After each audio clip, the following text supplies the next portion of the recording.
Imagine you steal food from your neighbor tonight. No police to call, no courtroom, no lawyer, no jail cell waiting for you in the morning. Instead, 20 people who have known you your entire life gather in a circle and they start deciding what happens to you. If that tribe decided you could no longer be trusted, what happened next was often worse than most people imagine. For roughly 300,000 years, this is exactly how human justice worked. No police, no written laws, no prisons. And somehow, human societies did not collapse into chaos. Ancient humans developed several ways of dealing with people who broke the rules. Some were surprisingly clever, others were terrifying. And one of these punishments was feared so much that many people considered it worse than death itself. And you will find out exactly which one punishment at a time. Before we get into it, one question. If your entire tribe decided you could no longer be trusted, what do you think they would actually do to you? Drop your guess in the comments before we find out what ancient humans really did, because the answer is stranger than most people expect. Punishment 1. Reputation. Let's start with the quietest weapon, and also the first one that got used. In a hunter-gatherer band of 20 to 50 people, there was no privacy, no anonymity. Everyone saw everything, which meant the first tool a tribe reached for wasn't a weapon at all, it was gossip. If you were known as a thief or a liar, that information moved through the group faster than anything modern, and once it stuck to you, it didn't come off. In a world where your survival depended on people sharing food with you and watching your back in the dark, losing your reputation could be as dangerous as losing a limb.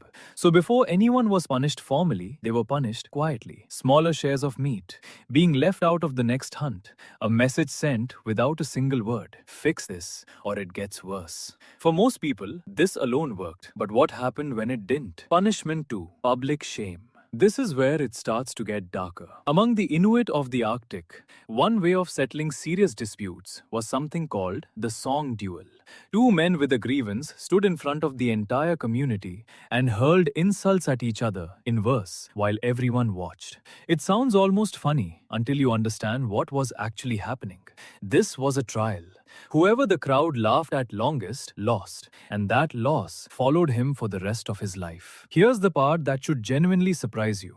In societies like this, humiliation could be feared more than physical pain. A beating ends, a broken bone heals. Being permanently marked as the person the whole tribe laughed at never fully heals, because you can never leave. Now picture that. Your crime isn't judged by strangers in a courtroom once. It's judged by everyone you will ever see again for the rest of your life to your face. There was nowhere to hide from that kind of judgment. But what if the crime was far worse than an insult or a theft? What about murder? What happened when someone was killed? There was no central authority to send in an executioner. So in many early societies, the victim's own family became the enforcers. This produced the blood feud, a cycle where relatives were expected to retaliate against the killer or their family. That sounds like it should spiral into endless violence. Sometimes it did. Among the Yanomami people of the Amazon, revenge killings were so structured they had unwritten rules. Which family members could retaliate, how long the waiting period was, and when compensation could end the cycle. This wasn't chaos. This was ancient law. But many of these same societies built something to stop the spiral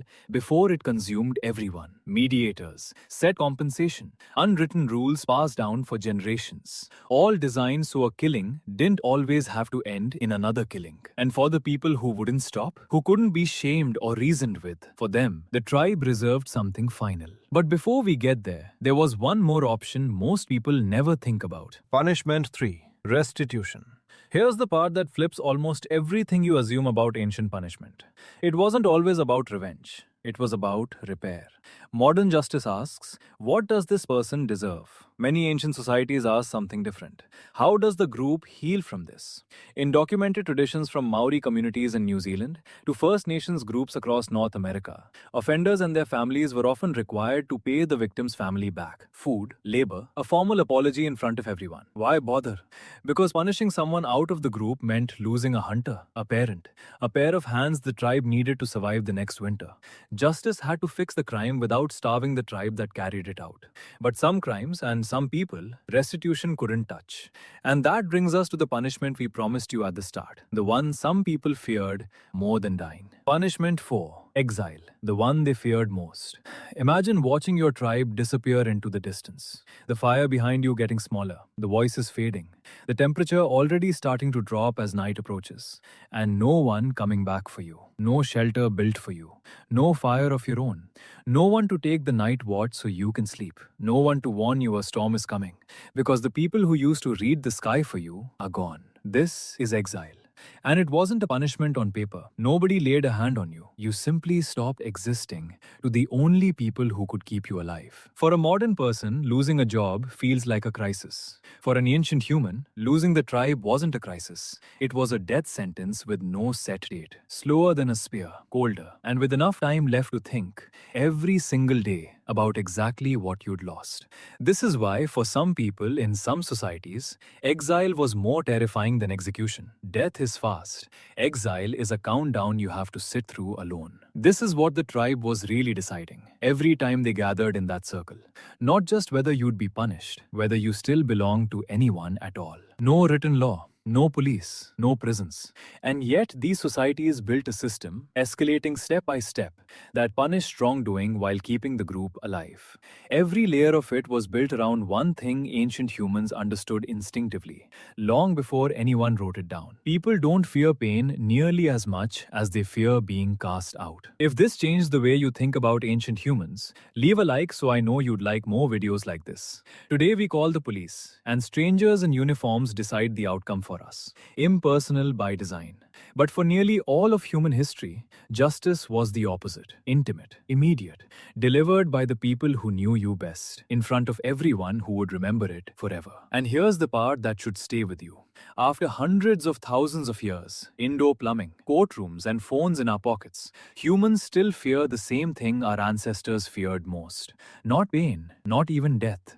Being rejected by the people around them. The courtroom changed, the fear never did. If you're fascinated by how ancient humans solved impossible problems, consider subscribing. We explore stories like this every week.